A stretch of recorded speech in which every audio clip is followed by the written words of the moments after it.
Illegal border crossings are on the rise. It's March 27th, 2024, and these are your headlines.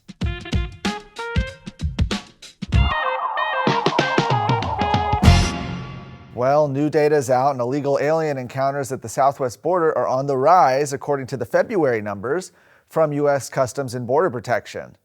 At ports of entry, the CBP reported over 140,000 encounters. This increased by more than 16,000 from the previous month. Additionally, CBP reports 189,000 total encounters along the border. Total encounters include U.S. Border Patrol encounters between ports of entry, as well as individuals who presented themselves at ports of entry. That's according to CBP themselves. In January, total encounters were just over 176,000. This marks a monthly increase of over 13,000 in February. Center for Immigration Studies resident fellow in law and policy, Andrew Arthur, wrote in a recent study that February was among the worst in history in terms of illegal border crossings.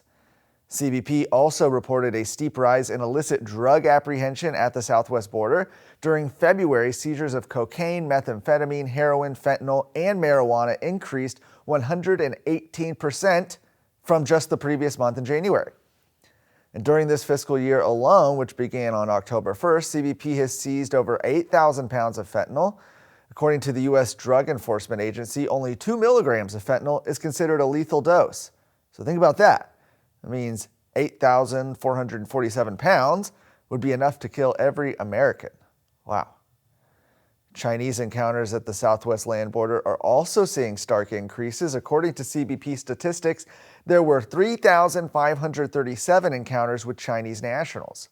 While this is down from the 3,716 encounters that were in January, the total encounters with Chinese nationals at the southwest border have already reached over 22,000 since the beginning of the fiscal year in October.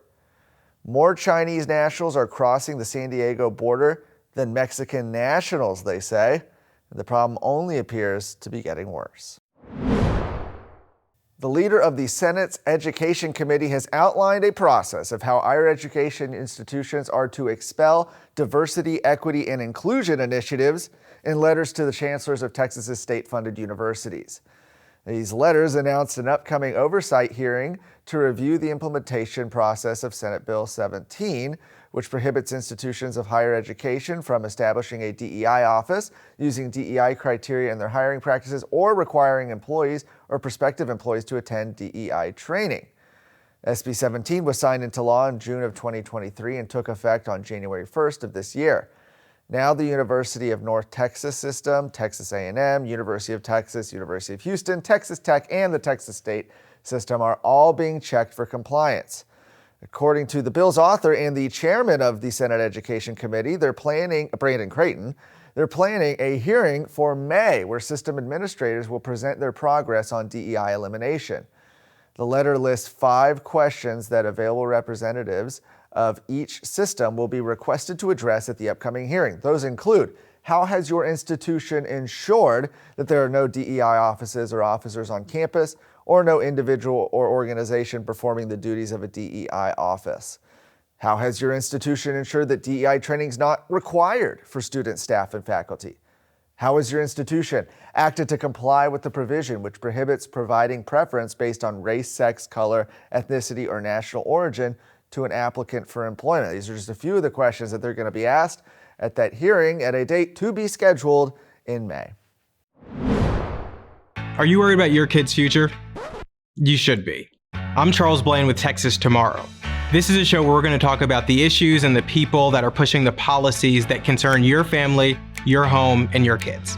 Catch Texas Tomorrow every Thursday.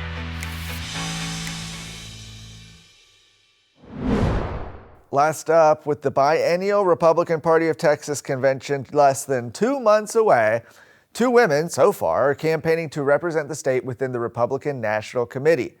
Those are Debbie Georgatos and Kit Whitehill, the 2 declared candidates in the race for RNC committeewomen.